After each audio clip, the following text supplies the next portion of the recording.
to another edition of the Food and Farm Show. I'm Gil Dominguez. Today we're coming to you from North San Juan, where they're having a seed swap. Just another of the many events that we've never been to. Wanted to see what it was all about. Later we'll talk to the organizers of the seed swap here in North San Juan and talk to some of the presenters as well, find out what it is about seeds that fuel their passion. Tuned in last week, you saw we were at the Auburn Farmers Market. A little bit later on in the show, we'll meet some of the farmers from down there. But first, let's go over to Cheryl Noble, because I understand it's her birthday and she's turning 4 years old. Thanks, Gil. Well, I'm not exactly 4 years old today, but my baby, the community book swap, is. And I'm very proud of this event that happens once a month, the book swap. And as like most youngsters, it's continuing to grow. And every month we get new people who come in to discover that they can get books, music, entertainment, magazines, and a variety of things to maintain their lifestyle, and it doesn't cost them any money. And in fact, speaking of the Food and Farm Show, look what I found today. It is whole food facts, and it's a complete reference guide. So there are some real great finds here and treasures that you can pick up once a month at the community book swap. And in just a few minutes, we'll talk to a few swappers who have been coming for a few years now. So back to you, Gil.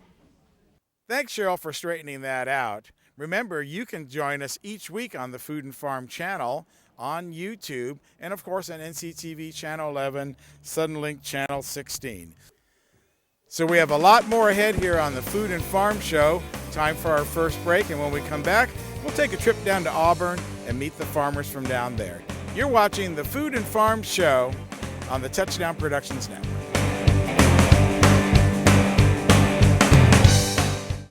Introducing Cuvée Leather Kitchenware. Kitchenware that lasts a lifetime.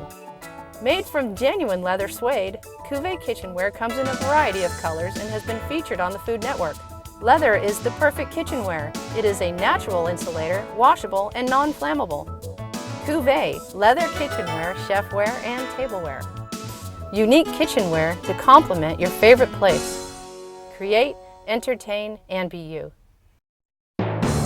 Briar Patch Co-op Natural Foods Community Market offers organic produce from over 30 local and regional farms and buys organic produce throughout the year from River Hill, Four Frog, Sweet Roots, Johansson, and Naked Farms.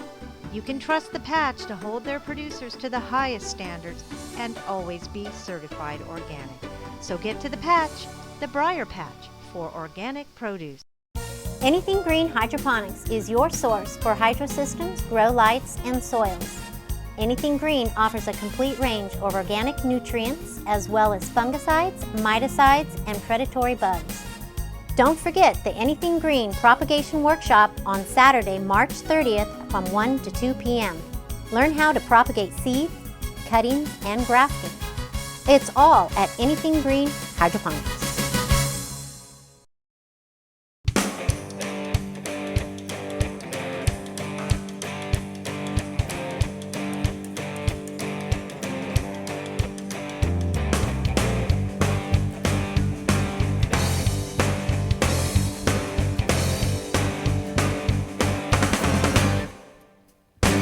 Be sure to join us each week right here on NCTV Channel 11 at 6:30 to 7:30, and of course on our YouTube channel, The Food and Farm Show.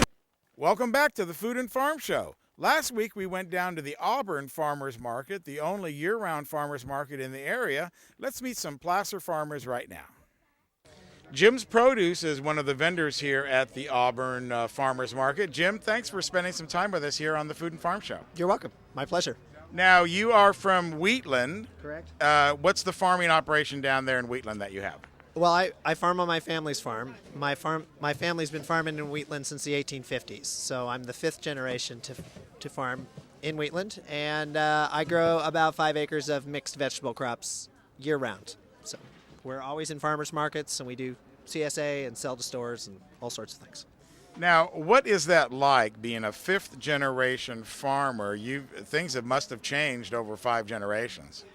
Oh yeah, we still have some of the horse-drawn equipment that we don't no longer use, but the crops have changed. My great-great-grandfather, he always did, he didn't have irrigation, so we had to do dry land wheat.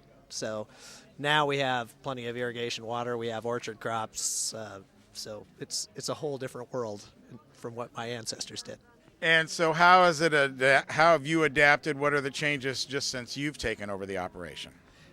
Yeah, so mostly we're more concentrated now. We don't farm as much of the land as we used to. So the whole farm is about 200 acres. We're really only farming actively about 60 acres.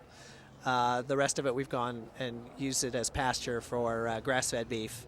And we also have some sheep and some chickens running around on the property too. So. Well, you got to love the chickens. You got to love the chickens, yeah. Now, what do you have here today for us? Oh, well, we have a lot of different stuff. We probably got about 20 different crops today. So most of them are spring greens. So lots of lettuces, as well as some chicories and endives, and kale. Kale's the new superfood, so we bring lots of kale. And we got collard greens, and we still have winter squash, and the very tail end of sweet potatoes. So is the climate that different down in Wheatland that you're able to grow these, or are you using greenhouses or other techniques? Most of these crops are field-grown crops. The lettuce is grown in what's called a high tunnel, which is like a greenhouse, but it doesn't have heating and cooling. It's just a passive system. But the climate, actually we're a little colder and wetter usually than the foothill farmers here. So we're at a bit of a disadvantage on some of our crops this time of the year.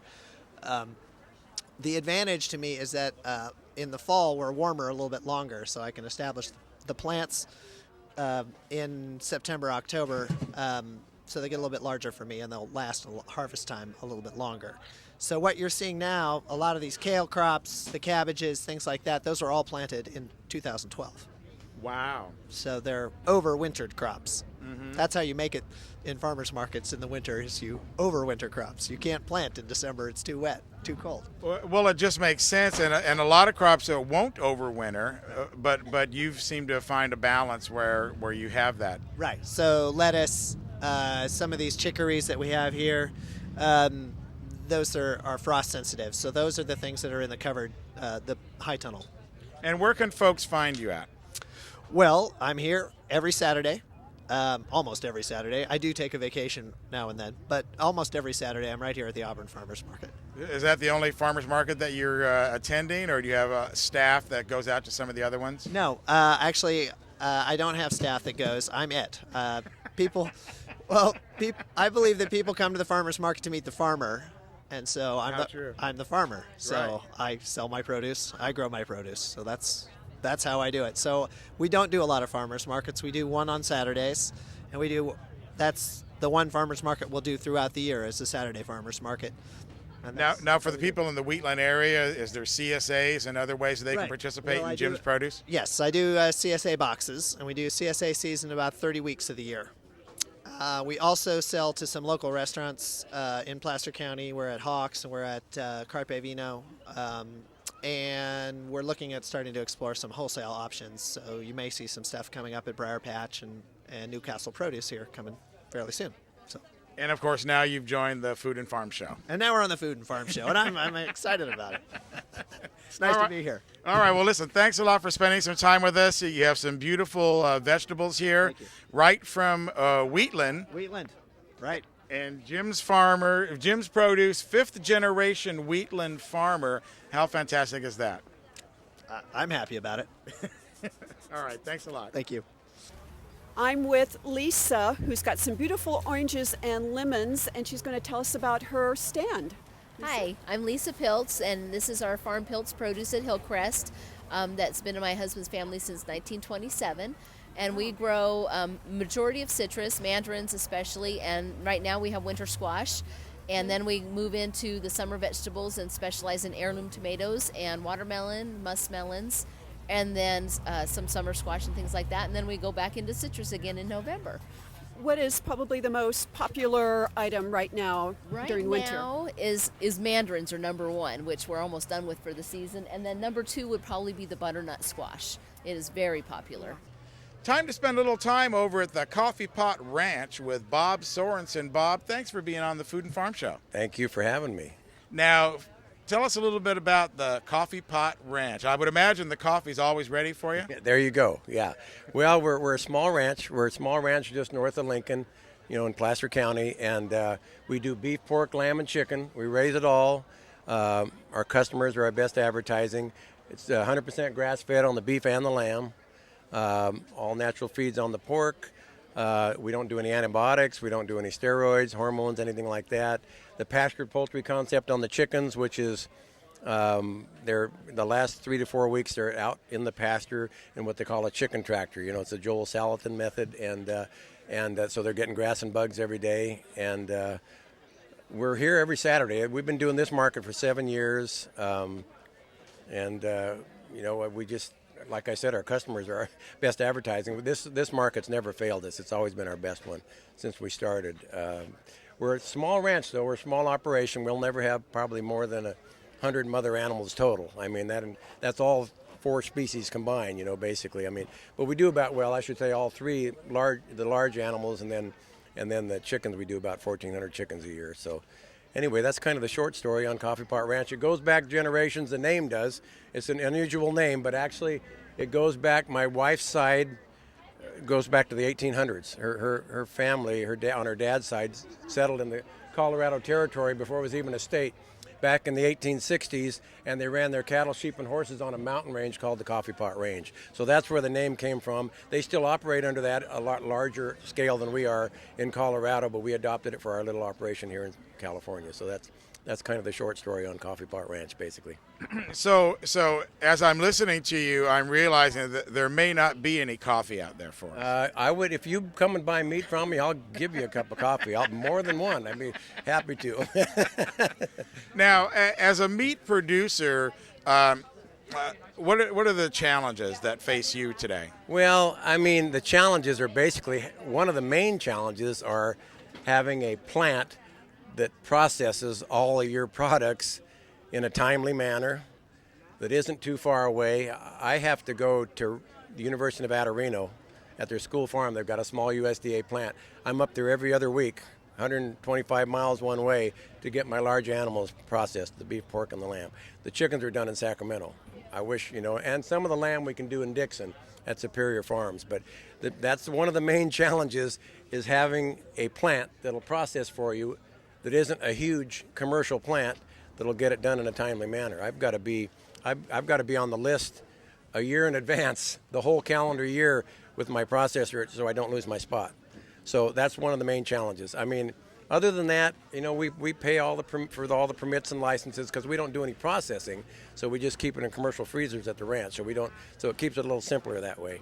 But we have to stay on the up and up. So we meet all the challenges, and we pay our dues to be able to do it the right way, basically. And every package has that USDA, what they call the bug, USDA stamp on every package. That's what makes it legal for me to sell it to you, just like you're going to the store. And on the feeding side, you said grass-fed beef. Yep. Is that their whole life? Are they finished off with grass? We don't do any grain at all. We used to be a little more like the feedlots, where we would finish them off on grain when we started doing it 7 years ago. But we've completely converted to 100% grass-fed. We do younger animals than the typical grass-fed, so it's going to still be a real mild, tender product, and you're going to get the grass-fed benefit. But it's going to be a smaller cut too, because we do a 600-pound steer instead of a 1,000-pound steer. We do a 160-pound hog instead of a 240-pound hog. We do 80 to 100-pound lamb instead of a 140-pound lamb. So everything's smaller. But that's what you're supposed to eat, is a smaller, palm of the hand size cut anyway. You're not supposed to be consuming 2-pound steaks at every meal. We're able to cater to the people that come to these farmers markets. That's what they're looking for, and we have transitioned to that, and it's a more healthful product anyway. Now, as a farmer, as a rancher, what's been one of the most interesting things that you've learned over the years? Over the years, you mean as in the retail meat business, or in general as a rancher? In general, as a rancher, I think. What's the wisdom that comes from Bob Sorensen? Well, Rich and Farmer don't go together. That's an oxymoron. That's the one thing. And, it's be careful what you wish for, because I got my wish and became a full-time rancher 7 years ago. So, I grew up on a small farm down in Stanislaus County, and, we were doing it pretty much the same way we did then. But we're marketing our ultimate product. So, I don't know if I'm quite answering your question there, because I probably got off on a tangent. Well, just something that you've learned that you can pass on to some of our other viewers, or maybe there's some small ranchers out there, or people that are maybe growing 5 or 10 head of beef at a time, or something like that. Well, if they wanted to do it similarly to what we're doing, there's room for a lot of small producers. Because the farmers markets are our main market, but there's room. Just like with the egg people, there's never enough eggs. And our competition, like with the Sinclairs and Dan Macon, it's a friendly competition, and everybody gets their share. So it's. Are you sharing technologies with them, or secrets, or is there any? Well, they learn that through customers anyway. We're an open book, and we used to go to meetings together and everything. So it's not like nobody's hiding anything. There's nothing to hide. It's just it's a ranch, and we're producing meat. So that's what it boils down to. All right, that's what it boils down to. And of course, you can boil the meat too. Yes, if you really yes, want. you can. You can do it a lot of different ways. Yeah. And so it's the Coffee Pot Ranch, located. We're on Karchner Road in Sheridan, which is just off of 65, Highway 65. Just almost to Wheatland. It's out in the country. And if you maybe call Bob in advance, he'll have that coffee pot on for you. There you go. There you go. You can come and shop the freezers, and I will give you a cup of coffee. All right. Well, we're looking forward to coming down there sometime Okay. and checking out your operation, Yeah. and do another further story on the Coffee Pot Ranch right here on the Food and Farm Show. Thanks a lot. All right. Thank you. Appreciate it. I found a mushroom stand. I'm here with Nina with Mushroom Adventures. Hi. Hello. Tell us about. We're in Marysville, and we have button mushrooms, white and brown, portobello, oyster, and shiitake. And we do 3 farmers markets, and that's all. My gosh, that's a lot. Which is the most popular mushroom? Cremini, the brown button, is the most popular. That's the one people like. Yes. Okay. Now you know. Visiting one of our citrus farmers now is Snow Citrus Court and Bob Bong. Bob, take 87. Time for some citrus now at Snow Citrus Court, and with me is farmer Bob Bong. Bob, welcome to the Food and Farm Show. Thank you. We're a second-generation citrus farm here in the foothills in Newcastle. I fill a lot of roles. Not only am I a part owner in Snow Citrus Court and work in that farm, I'm also the president of the Foothill Farmers Market Association and Placer Grown, which in coming weeks you'll hear are becoming one organization, but that's a story for another time. All involved in marketing local agriculture here in Placer County. Now, Placer agriculture, a lot of people don't realize how big it is. It's a pretty big industry here in the county, and I'm not sure what the numbers are off the top of my head. I do know that rice, most people don't know, is the largest agricultural commodity here in the county, dollar-wise, followed by nursery stock, and then followed probably by the mandarins. And we are one of the members of the group of mandarin growers here in Placer County. The Mountain Mandarin Growers Association has become more prominent over the years, and it's very good for growing citrus here. Now, you mentioned the Mandarin Association, you have the Farmers Association, there's Placer County Grown. How many different organizations are there out there? There's been quite a few over the years. The vintners have their own association for the wine. The mandarin growers have their own. The vintners, actually, there were 2 or 3 separate organizations, I believe. They're now down to 1 or 2. The purpose of Placer Grown and the Foothill Farmers Market merging is to try and bring a lot of the commodities, a lot of the organizations under one umbrella, where you can still have those separate organizations because they're commodity specific, but you have one organization that's really dedicated to promoting and marketing everything that is Placer County. Yeah. Now, as a marketer yourself and a farmer, what are some of the challenges that you've faced over the recent years? The biggest challenge as a farmer and as a marketer is just getting the word out there. Things are so dynamic nowadays. And, we go back to the old days of print media. Now you have Facebook, you have Twitter, you have all these things. And as farmers, because we're out playing in the dirt, well, I guess I shouldn't say playing, working in the dirt, and tending our trees and our crops, we just don't necessarily always keep up with the innovations and the technology changes as fast as we should. Whereas consumers are a lot quicker to that stuff to go. So it's mostly about how to get the word out in today's economy. Well, I think that's the basis for the Food and Farm Show that we're producing here, because there is so much news out there for the local community, and that's really our mission statement, is to present that, let people know what's going on. For example, we had no idea there was a year-round farmers market so close to Grass Valley. Well, the thing that amazes me is we've been here, I'm sure Courtney told you, the farmers market has physically been here as the Foothill Farmers Market since 1990. But there's been a farmers market here in this parking lot since 1986 at the earliest. And it always amazes me the amount of people that have lived in Auburn for years and have no idea we're here. And that we're here every Saturday morning. And it's about getting the word out. It's about word of mouth. It's about programs like this, about letting people know that there's a lot of farms in their neighborhoods right here in the community, that they can have good access to local food, and that there's a lot of things that are done. For instance, our family, we grow citrus, have since 1974, right down on Powerhouse Road in Newcastle. In the mid-90s, my mother-in-law, Raylene Snow, started bottling some of her recipes. And what nobody really realizes is that there's a state-certified cannery right here in Auburn, up at the airport. And by going to a state-certified cannery, it allows us to sell our products anywhere in the world. So not only do we ship direct all over the world, we also have big companies like Whole Foods and Raley's and Bel Air that handle our products. So your local food is available everywhere if you know where to look. And I think that's the key, is to know where to look. For example, we didn't even realize there was a year-round farmers market right here close by to Grass Valley. Yeah. And we run year-round. We're here from 8 to noon every Saturday. We also have another year-round location that runs on Tuesdays down in Roseville at the fountains. That's become quite successful. We get a lot of crossover, a lot of customers coming back and forth.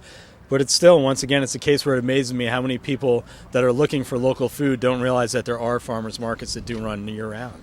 The entire food distribution system is a little out of whack, given the processed food that they're forcing people to eat, and really local grown food is much better value for people. I agree. I think it's much better value. You're also, when you purchase the fruit, you purchase the produce, you're purchasing something that's been picked at the peak of ripeness. So the flavor is not like anything that you'll encounter in the grocery store. And the thing that really shows me that farmers markets and the local food movement is on the forefront of things is when you walk into your chain grocery stores nowadays, you're starting to see that they're putting a lot of us at the forefront of what they're doing in their produce or their grocery sections. So that, as a consumer, that tells me that I should be looking real hard at where my stuff is coming from, because they wouldn't do it if there was no value in it for them. Now, the defeat of Prop 31 was a blow to a lot of people, but the fact that things are labeled organic, or they are organic, the marketing is still there for those products. The marketing is there. What I always tell people is you should know where your food is coming from. If you can talk to the farmer, meet the farmer, meet the producer. Here at the farmers market, all of our products are juried, so we know that either the recipe or the product itself is coming from somebody that's handcrafting it or has control of it from beginning to end, knows what the other ingredients are, which is very important. The whole labeling thing, I have a kind of different take on it, because we were looking, if Prop 31 had passed, we were looking at thousands of dollars in labeling costs. Mm-hmm. And for a small company like us, that very well may have put us at the point where we were saying, all right, financially enough's enough. From a regulatory standpoint, we can no longer afford to do this. So I think that Prop 31 is a good thing. People should know about where their food comes from and what's in it. And a lot of that information can be garnered by having a conversation with the producer themselves. And there's a lot of local farmers, the farmers themselves. We were just talking to Jim's Produce down there, fifth generation farmer. Yeah. How much knowledge does a family like that have? Well, and the knowledge is there. The other thing is we see a lot of people that want to come and they want to try something different. So at a farmer's market, a certified farmer's market like what we run and what you have up in Nevada City and Grass Valley and in the surrounding area, you're talking to the farmer. You're talking to the person who's producing it. So with 5 generations, they know how to cook it. They know how to prepare it. If it's something that you've never heard of before that you want to try, they have their experience to get back on and tell you, we cook this way or we use it this way. So it's a whole varied experience, and it's part of your community. You're keeping not only your dollars and the effort in the community, you're keeping small family farms alive, and I think that's a great thing. Okay, well, thanks for spending a few moments here with us, Bob. I really appreciate it, learning about your farm and, of course, placer growing, and we look forward to maybe coming down and visiting your farm. Thank you very much. Right now, let's go to Gil and our very special guest, Courtney McDonald. Thanks a lot, Cheryl. I'm here with Courtney McDonald, site manager of the Auburn Farmers Market. Courtney, thanks so much for letting us come down today. No, thanks so much for coming. We appreciate it. Now, the Auburn Farmers Market is really become an institution here in the community. That's right. This market in particular has been here for almost 25 years this year. And what a rich history that you're going to have. What are some of the farms that have participated for such a long time? We've had some growers here since the beginning, since the market first started, and some around that time. Newcastle Produce and also Pine Hill Orchard have been here forever. Snow Citrus Court, Natural Trading Company, Beauty Ranch. Lots of Placer County people have been supporting this market for a very long time. And there's a rich culture of agriculture in Placer County dating back hundreds of years. That's right, yes. And in particular, Satsuma mandarins and other citrus and peaches, those type of crops have always been very, very successful here in Placer County. So right now we're in the winter market, if we want to call it that. Yes, but as you can see, still a great variety of stuff. And soon, of course, a lot of the seasonal crops will be coming. What can we expect in the few months coming ahead? In the next few months, we'll have cherries, then plums will be starting, asparagus will be coming very soon, strawberries and other berries. Those are kind of going to be the late spring, early summer crops that we'll be looking forward to next. And for the people that don't know where this is, what is the best way to get to the Auburn Farmers Market? So this is the courthouse parking lot. Courthouse is right behind us. This is a juror parking lot. So it's just off Auburn Folsom at Lincoln Way in Auburn. And as we came down here today from Grass Valley, there was plenty of signage to direct us on the way. Right. And you can see the tents from a long way away. Now, what are the hours of operation? So 8 to noon are the hours of operation here. Year-round, rain or shine, we're here. And how long have you been the site director here? Almost 5 years now, yeah. And of course, this isn't the only farmers market that's going in Placer County. That's right. We also have our other year-round market in Roseville on Tuesdays at the Fountains Shopping Center near Whole Foods. That's also year-round, and that's 8:30 to 1 are the hours for that market. So that's the other year-round. There's 2 year-round. Of course, if you're coming from Grass Valley or Nevada County, this is your closest one right here. But besides the Roseville one, once the growing season really starts, you have more markets than that. Right. We have 9 different seasonal markets, and they're in various counties, mostly Placer, but some in El Dorado, one in Sacramento County and one in Nevada County. But you can find our schedule at our website, which is foothillfarmersmarket.com. And then if they want to get in touch with you about any other information, that's the same way to go? Yes, right through the website. Yep. All right, go right to the website, and then you'll probably get in contact with Courtney, and she'll be able to tell you all about it. Well, like I was saying before, thank you so much for allowing us to come down and show people on our viewers at the Food and Farm Show what's going on down here in Auburn, and really year-round farmers market. It's kind of a novelty. It is, but I mean, for Auburn people, this market has been around for so long that they expect it. We have diehard shoppers here, and we welcome any new customers to come and check it out. It's kind of one-stop shopping here. You have breakfast, you have produce, you have meat, eggs, fish, everything's here. So. And we saw some delicious bread down there. Yep. local vendors too.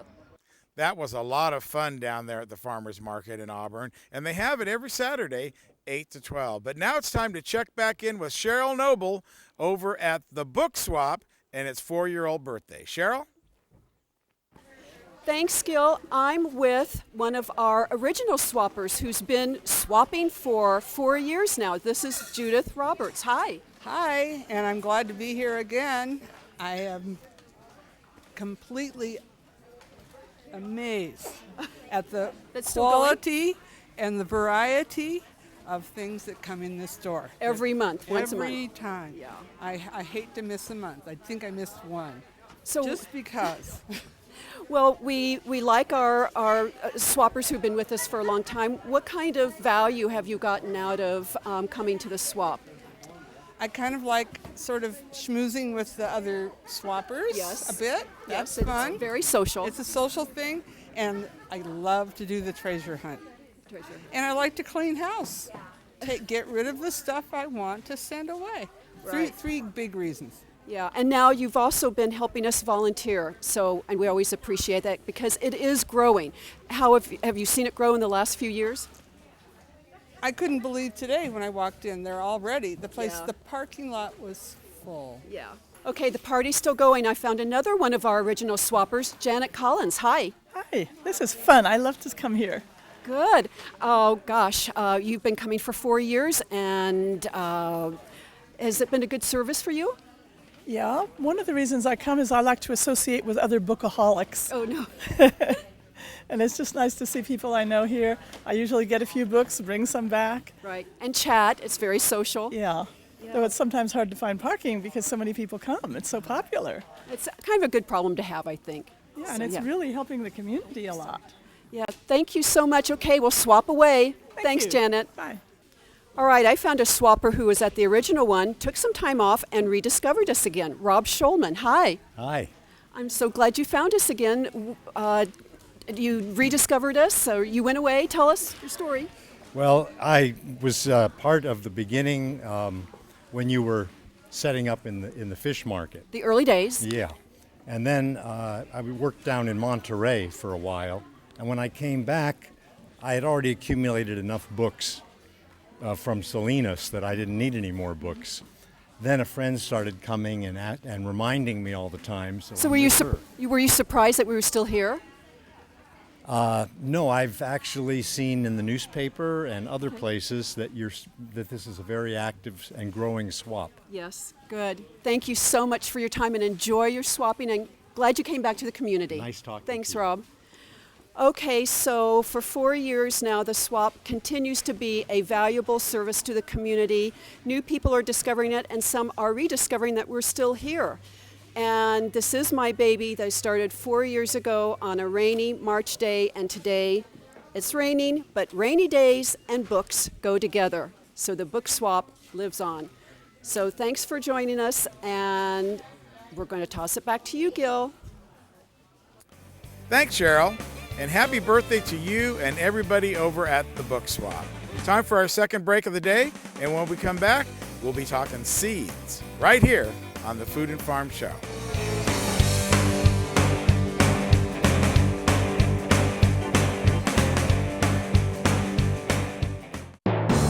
Briar Patch Co-op Natural Foods Community Market offers organic produce from over 30 local and regional farms and buys organic produce throughout the year from River Hill, Four Frog, Sweet Roots, Johansson, and Naked Farms. You can trust the Patch to hold their producers to the highest standards and always be certified organic. So get to the Patch, the Briar Patch, for organic produce. Introducing Cuvée Leather Kitchenware. Kitchenware that lasts a lifetime. Made from genuine leather suede, Cuvée kitchenware comes in a variety of colors and has been featured on the Food Network. Leather is the perfect kitchenware. It is a natural insulator, washable, and non-flammable. Cuvée Leather Kitchenware, Chefware, and Tableware. Unique kitchenware to complement your favorite place. Create, entertain, and be you. Anything Green Hydroponics is your source for hydro systems, grow lights, and soils. Anything Green offers a complete range of organic nutrients as well as fungicides, miticides, and predatory bugs. Don't forget the Anything Green Propagation Workshop on Saturday, March 30th from 1 to 2 p.m. Learn how to propagate seeds, cuttings, and grafting. It's all at Anything Green Hydroponics.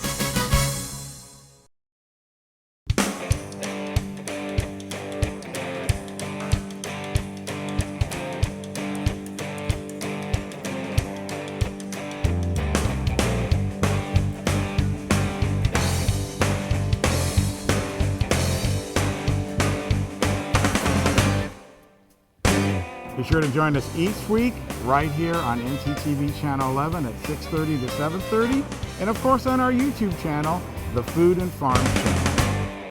Welcome back to The Food and Farm Show. Seeds are the foundation of healthy agriculture. Today here in North San Juan, there's a seed swap put on by local farmers, and let's meet them right now.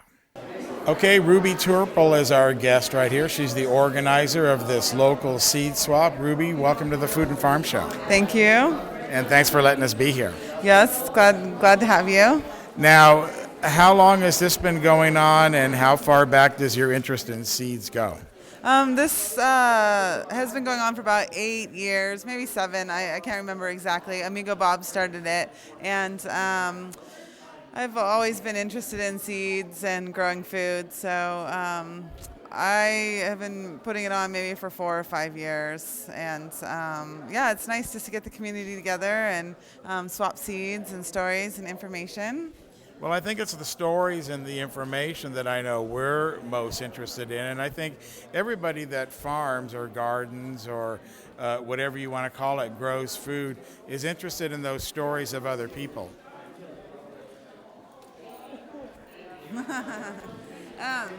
Well, like, yeah, people like to know where their food comes from. And most of these seeds that people are swapping, they all come with a story of how they got the seed, how they grew it, what they like about it. And so that's always exciting to hear. And of course, you know, you never know exactly what quality your seeds you're getting when you're swapping seeds. But in general, people bring really nice open pollinated heirloom seeds to swap. And I brought, I think, about 7 or 8 varieties there, several different flower seeds, plus open pollinated sweet corn called Golden Bantam, and then a pumpkin, and then some basil seed, and so it's been pretty exciting. Now, in collecting the seeds, you have to wait for the plant to mature. Some plants mature at different times. Yeah, most plants mature at different times. So, yeah, I've been studying. I helped co-found the Sierra Seed Co-op, so and been learning all about different cross-pollinating varieties and open-pollinated varieties and how to clean them and preserve them. And yeah, it's been great. Now, you talk about open pollinated or some of the other characteristics. What do you mean by that? What are those definitions for people like me that don't know? Well, an heirloom variety of seeds that has open pollination is a variety that hasn't been crossed. So it hasn't been. It's not hybridized in any way. Its roots are clean all the way back to the source of it. So a lot of vegetables that we like to eat these days are hybrids. I like hybrids too. Generally, every carrot that you buy in the store or most broccoli come from hybrids. So they have kind of selected and bred for different characteristics. Mainly, we're looking at characteristics that store better, look better, and have some sort of resale value. So we're kind of talking more about heirloom seeds, so we're looking at seeds that have not been bred except for by nature, and in their diversity of climate and how they've come to be. You know, tomatoes have evolved a long time from the first tomato seeds that were brought over by the European explorers. So some of that has happened naturally, and some of it has happened in a lab. So yeah. Now, where do you see how important is seed gathering and preserving and learning how to do that in the whole spectrum of gardening? Well, it's extremely important, and especially now because we're having vast loss of different seed varieties in our culture and all of the indigenous cultures all over the world, and people are not preserving their seeds or have just lost them from technology, and so it's doing these kind of grassroots organizations of getting people together to swap the seeds that they have in their own gardens is a great way to just be a hands-on activism towards preserving old seed varieties. Now, people at home, maybe they want to get involved. They don't know how. They might be afraid to try something new. Or what would be the first couple steps that, if you're interested in this kind of activity, what would you do that would help encourage them to move forward? Well, there's a lot of information out there these days, lots of books and lots of information on the internet, as well as Sierra Seeds hosts some seed-saving workshops a couple times a year. So I would highly recommend taking one of those workshops so that you would learn the basics of what you're doing. And as far as, trying new varieties, there's a lot of heirloom companies out there, including Sierra Seeds, that is selling varieties that you could try, and there's some really amazing varieties that produce really well, and especially in our climate. And so there's a lot of information out there if people want to get involved, but the best way to do it is put some seeds in the ground. Wise words indeed. Well, thank you very much for having the local workshop here and inviting us in, and for your particular words of wisdom. Thanks so much. Right now I'm with Rowan White from Sierra Seeds, one of the founders of Sierra Seeds. Rowan, thanks so much for being on the Food and Farm Show. Oh, great. Thanks for coming. Well, this is an exciting event. We've never been to a seed swap. Like so many things in our show, it's first time for us. But apparently this has been going on for a very long time. Yeah, I mean, this specific seed swap has been going on for a number of years. I think it's, we kind of took it over from Amigo Bob. He'd kind of got the seed swap going here at the Cultural Center here in North San Juan. But this kind of activity has been going on for millennia. I mean, since the dawning of agriculture, people have been swapping and trading seeds because, seeds are part of the public common. We steward them and we trade with other farmers who are interested in diversity. And then, so it kind of creates this wonderful social fabric of getting people together, trading seeds and trading stories and having a good time. So that's not the first time that I've heard this here today about the seeds and the stories. And every seed has a story because it's made by somebody personal. Yeah. I mean, that is my own personal draw to seed saving, has been understanding sort of the cultural context and understanding that each seed has a story, that each seed is almost like its own living, it's like a living, breathing relative, if you could say that, because each one of us is only about a generation or two removed from the act of seed saving as an act of survival, from creating our own food.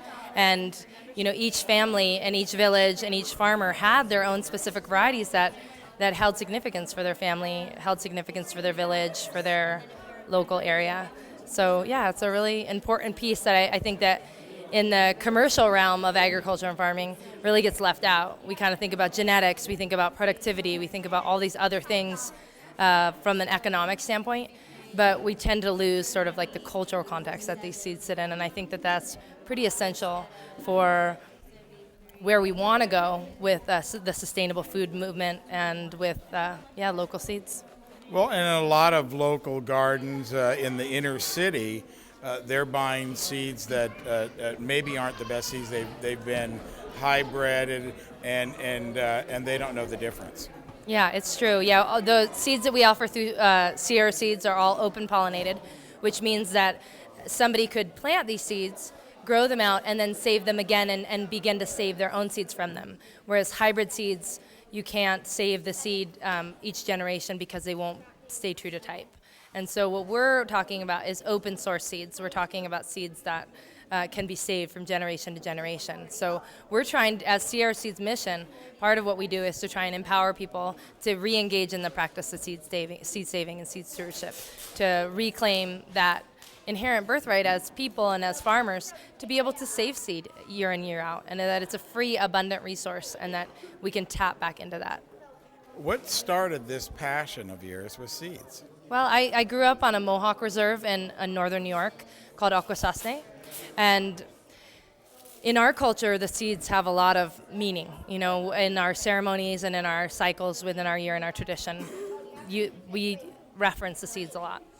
And so I kind of got interested in the story aspect. So when I was in college, I did a research project all about, you know, the heirlooms of our people and the traditions and the recipes and all this stuff. And then it was kind of a slippery slope. Then I got really, hooked. I got bitten by the seed bug, and next thing you know, I have bins and bins of seed at my house of all these different varieties and diversity and this shape of tomato and this type of bean, and so it just really sort of stoked this fire inside myself to really want to reach out and contribute to the bigger movement of seed saving and local seed systems. And eventually I made my way out to California because California is an amazing place to grow seeds. Well, we have an amazing climate to grow seeds, and the agriculture in California is just fantastic.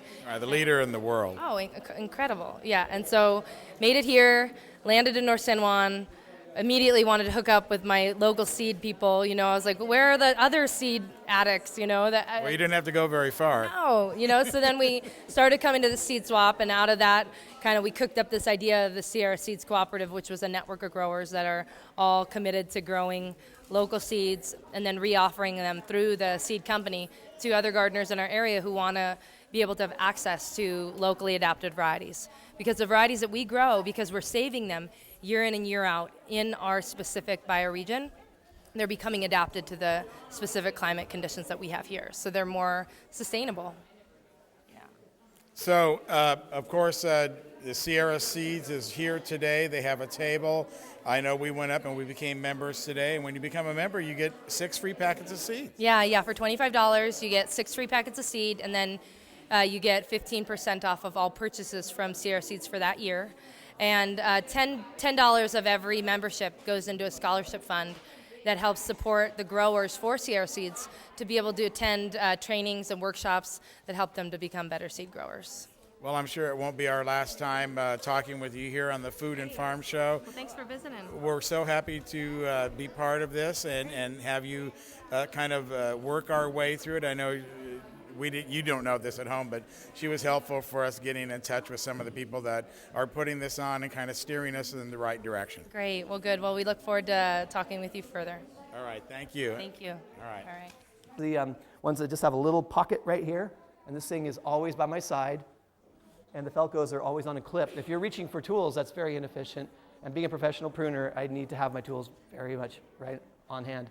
So those two are always with me, and I'm doing most of my work with those. However, there's always a need for a little bit of reach, and maybe if you're doing a giant orchard, the orchards that are on standards, which is the old, if you see the old trees, they are, the ones across the street here actually are standards. They're about 15 feet tall, and they've been 20, 25 feet tall. They can go 30 feet tall. That's on a standard rootstock. And so, yeah, a tool like a long bypass pruner is really helpful, along with an orchard ladder, of course. And be very safe on orchard ladders. There's a lot of ways to fall off of them. So get to know the orchard ladder safety. So at any rate, getting up on a ladder and these is much better than using a pole saw from the ground. It's a messy, rudimentary sort of tool, really.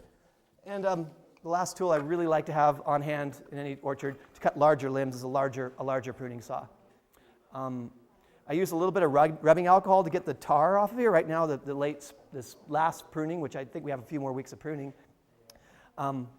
you can clean this up with olive oil, or rubbing alcohol is a nice way to sterilize and clean it. So I have those on hand a lot of times. But anyways, they say that a pruning saw, you really shouldn't be cutting a branch more than 1/3 of the length of the saw. So this will cut a branch about that big. And so then if you're getting into bigger stuff, maybe use a chainsaw. But don't be afraid to prune in there and get it. But how you respond is everything. So okay, I'll do a quick thing on pruning. Here's a apple whip. And we can pretend like this is a seedling for a minute, and we'll prune that way. So I would probably, because we're in deer country, take off that top one there and choose outside buds. So always pruning an outside bud and right next to it, okay? So just like so. Now, we're not going to worry about a central leader right now, but I want to tell you guys that a modified central leader, see, I picked 3 outside buds, and I'm actually not thinking that this has anything going on this side right now. I want a central leader in my trees, and we don't have a bulletin board to draw on or anything, but the new apple concept is to put a central leader into your tree. That would be, so imagine this is a very large tree. The old timers would get this big, wide open V shape, right? It's open all the way in the middle, and looks like a big satellite dish. Well, the problem with that is there's no apical dominance, is what they like to say in the botany world. Now, apical dominance is what the tree wants to do. It wants to grow up. If you've ever seen a pine tree, that's a major apical dominant tree. It wants to go straight up, and if lightning takes out the top, it still has 2 trunks, but they still go straight up.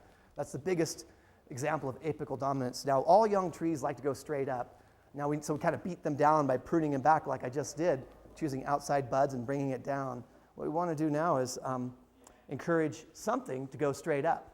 And that we found, and through a lot of research, and a lot of commercial orchards are now treating their apples completely different. They're not open vase anymore because they're just fighting too much suckers. This will balance out the sucker problem if you can come up with a central leader in the middle. And it's not a central leader like a pine tree has, it's a modified central leader. We bring him back, and then it comes back again, and we modify it. Okay?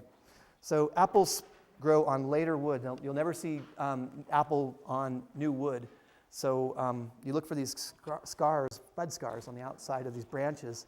And yeah, anyways.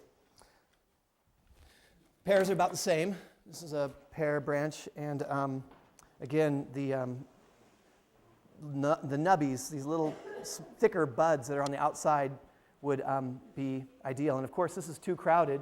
So whether this is like this or a central trunk, we're going to need to remove one of these. One of those has to go. It's like having 2 driveways to the house. It's twice as much maintenance and twice as much energy and twice as much gravel.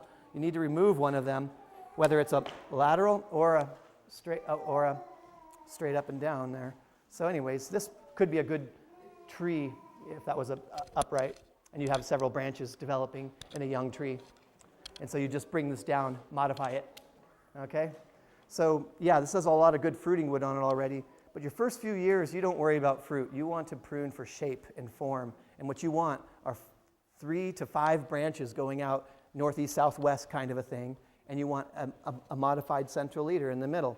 But don't worry about that leader so much. It's going to grow straight up no matter what you do. What you want to develop is lateral branches. Sometimes with the pears, it's a lot of trouble because you can prop them out a little bit, 45-degree angle, something like that. And just the last couple of guys here, the plums are pushing really hard. Let's wait on questions, otherwise I'll never get done. And so this is a plum, and it's just pushing right now here in North San Juan. And so they're very obvious this time of year. It's good to prune these guys before the leaf break, but until the leaf breaks, you're fine. You want to bring these down, and they're obvious. They always have the central leader thing going on, right?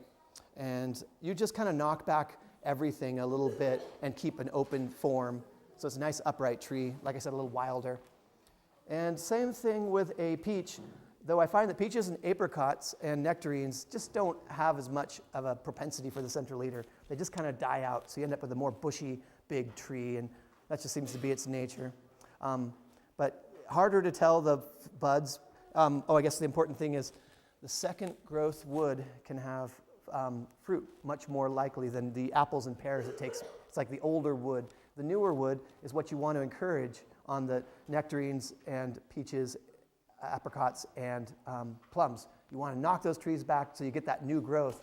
So that's what you call a renewal cut. You get in there and cut hard so you get this nice new kind of younger growth which has a lot of fruit on it. If you have too many branches, you remove some. So they're growing that close, take one out. But if you have one branch and they're all nicely placed, just knock them back about a third, and that's going to strengthen the rest of the buds. And thanks. We can have a couple questions.